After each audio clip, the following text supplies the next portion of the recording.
You have walked a trail through the Appalachian foothills before without ever seeing what was watching you from 6 feet away. That is not a scare tactic. It is simply how snakes work in this part of the country. The mountains that run from North Georgia up through the Carolinas, Tennessee, Kentucky, West Virginia, and into Virginia hold one of the richest concentrations of snake diversity in the eastern United States, tucked into leaf litter, coiled along sun-warmed rock, resting in the crawl space under a porch that nobody has checked since spring. Locals here do not treat this the way an outsider might expect. Ask someone who has spent a lifetime on these ridges which snake actually worries them, and you will rarely get the dramatic answer a stranger assumes is coming: the biggest rattlesnake, the one with the loudest reputation in old family stories told around a fire. You will get something quieter, more specific, and considerably more useful, because people who live alongside these animals every season learn fast which ones deserve real caution and which ones just look the part. We are counting down 11 snakes found across the Appalachian range, from animals that cause more trouble through fear and mistaken identity than through actual venom, to the one species responsible for more documented bites in this region than every other snake on this list combined. Some of these names will already be familiar. A few will surprise you. And the animal waiting at the very end of this list is, according to nearly every emergency room across the region, not the one most people would guess walking in. At number 11 is the eastern milk snake, an animal that is not venomous at all, and whose entire reputation for danger comes from a pattern of red, black, and cream banding that startles people into assuming the worst. Found throughout the higher hollows and forest edges across the range, the milk snake spends most of its life hunting rodents in barns, wood piles, and stone walls, doing homeowners an enormous favor most of them never notice. It is also almost entirely nocturnal and secretive by nature, which means most people who do encounter one are catching it during a brief, unexpected daylight crossing rather than during any kind of deliberate hunt.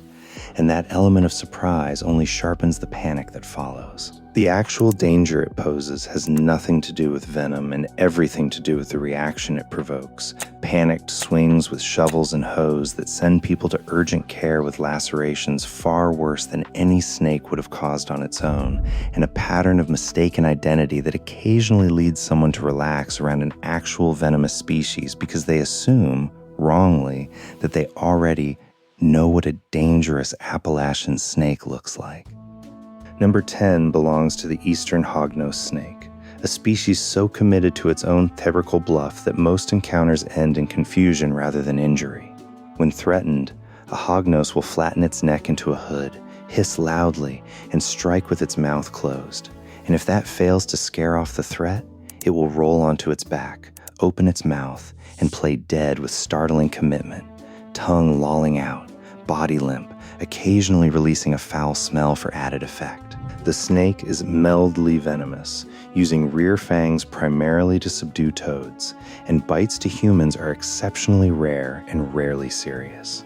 What earns it a place on this list is the same problem that plagues the milk snake, a dramatic defensive display that has gotten countless hognose snakes killed by people who assumed they were facing something far more dangerous than an animal that, given the choice, would rather fake its own death than actually bite anyone. At number 9 is the northern watersnake,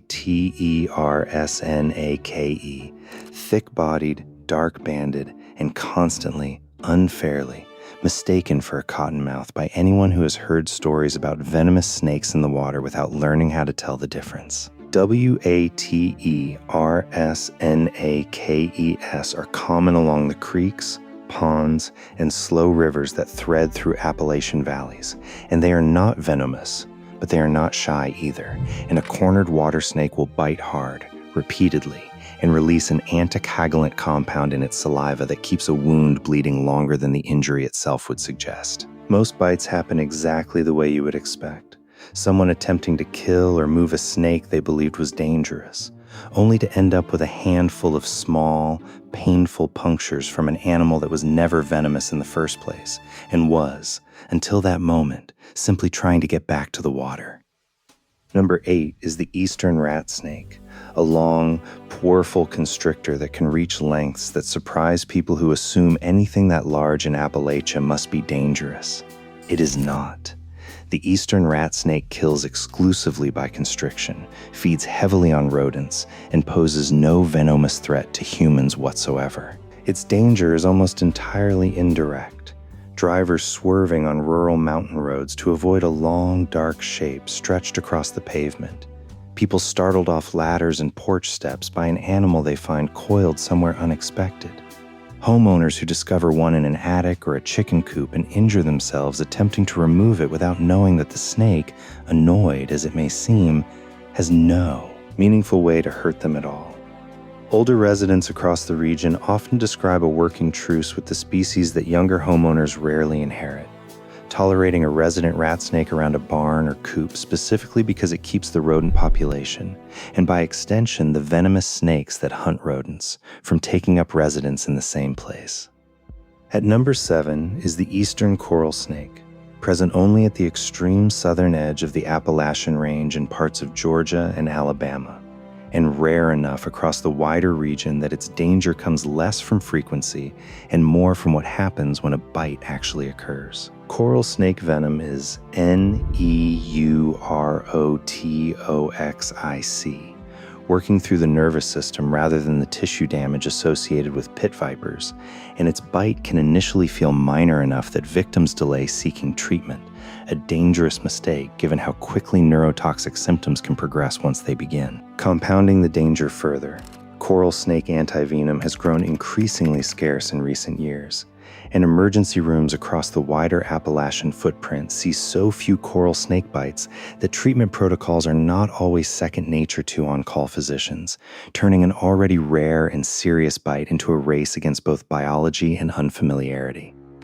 Number 6 is the eastern diamondback rattlesnake, the largest venomous snake in North America, present at the southernmost fringe of the Appalachian foothills where the mountains give way to the coastal plain of Georgia and Alabama. A mature diamondback can deliver an enormous volume of venom in a single strike, more than almost any other snake on this continent, and its size alone makes every encounter feel weighted with consequence.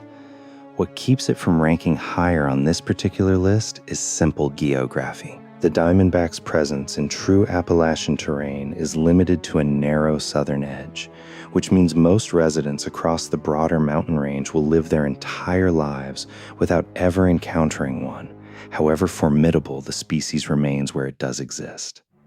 At number 5 is the timber rattlesnake, an animal woven so deeply into Appalachian identity that entire communities still organize their fall calendar loosely around den site activity passed down through generations. Found along rocky, south-facing ridgelines throughout the range, the timber rattlesnake carries a potent, primarily hemotoxic venom capable of serious tissue damage and systemic effects if left untreated. What tempers its ranking here is behavior rather than potency. Timber rattlesnakes are, by nearly universal account from people who spend real time around them, remarkably reluctant to strike, relying first on their rattle, then on stillness and camouflage, and reserving an actual bite as a genuine last resort. Longtime hikers and hunters across the region often describe a strange kind of mutual respect that develops around known den sites, an understanding passed down from parents and grandparents about exactly which outcrop to give a wide path in early autumn, and a working assumption that a rattlesnake, given fair warning and enough distance, will almost never press the encounter further than a warning buzz. The snake that people in these mountains respect most is, paradoxically, one of the least likely on this list to bite anyone who simply gives it room. Number 4 is the cottonmouge, found in the wetlands, sloughs, and slow-moving water at the southern and lower elevation edges of the Appalachian Range. An animal whose reputation for aggression outpaces its actual behavior, but whose defensive display, that wide-open mouth showing the pale interior that gives the species its name, is enough to send most encounters straight to panic. Cottonmouth venom is hemotoxic and capable of significant tissue damage, and unlike some of its relatives, the species is genuinely willing to stand its ground rather than retreat, a combination of confidence and open water habitat that puts it in more frequent contact with waders, fishermen, and paddlers than its more reclusive upland relatives. At number 3 is the cambrape rattlesnake, a lowland variant of the timber rattlesnake found across the Piedmont and lower elevation transition zones of the southern Appalachian foothills, distinguished by a pinkish or tan background color and a rust-colored stripe running the length of its back. Long treated by hunters and old-timers as functionally distinct from its mountain-dwelling relative, the canebrake tends to inhabit denser, more humid lowland forest and swamp-edge terrain, putting it in closer, more frequent proximity to rural homes and farmland than the ridge-dwelling populations higher up. Venom yield per bite in canebrake populations has been documented at levels rivaling the largest rattlesnakes on this list, a fact that surprises people who assume a lowland snake must somehow be the lesser threat compared to its famous mountain cousin. Number 2 is not a single species, but a category that trips up more people than any individual snake could on its own. The handful of harmless brown and gray patterned snakes, water snakes, rat snakes, and juvenile forms of several non-venomous species that get killed or mishandled every single season by people responding to fear rather than identification.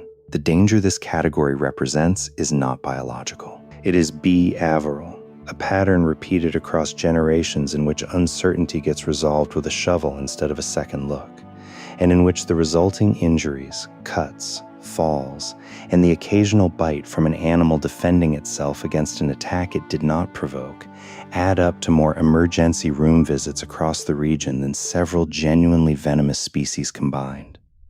Which brings us to number 1, and here's where the pattern breaks from what most people expect walking into a list like this. The moss dangerous snake in Appalachia, measured not by venom potency or size, but by the sheer number of documented bites across the region every single year, is the copperhead. Northern and southern copperhead populations blanket nearly the entire Appalachian range, from rocky mountain slopes down through wooded suburban lots, and the species has adapted to human development with a success rate few other venomous snakes in North America can match. Copperheads rely almost entirely on camouflage, a pattern of hourglass-shaped bands that dissolves into leaf litter so completely that people routinely step within inches of one without ever seeing it. And unlike the timber rattlesnake, a copperhead gives no rattle, no warning buzz, nothing but stillness and hope that whatever is coming will simply walk past. This is, in many ways, the exact opposite survival strategy of the animal at number 5 on this list, and it is precisely that difference in approach, warning versus concealment, that accounts for so much of the gap in bite frequency between the two species.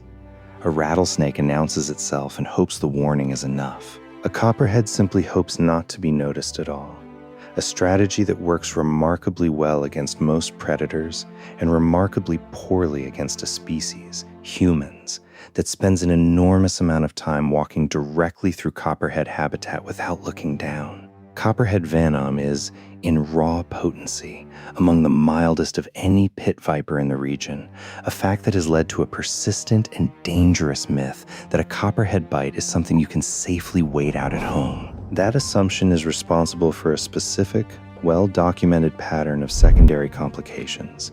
Tissue swelling severe enough in some cases to cause compartment syndrome requiring surgical intervention, and in rare instances, allergic reactions to the antivenom used to treat the bite itself that turn out to be more medically serious than the venom that made treatment necessary in the first place. Poison control centers across the Appalachian footprint consistently field more calls related to copperhead encounters each summer than for any other venomous species combined.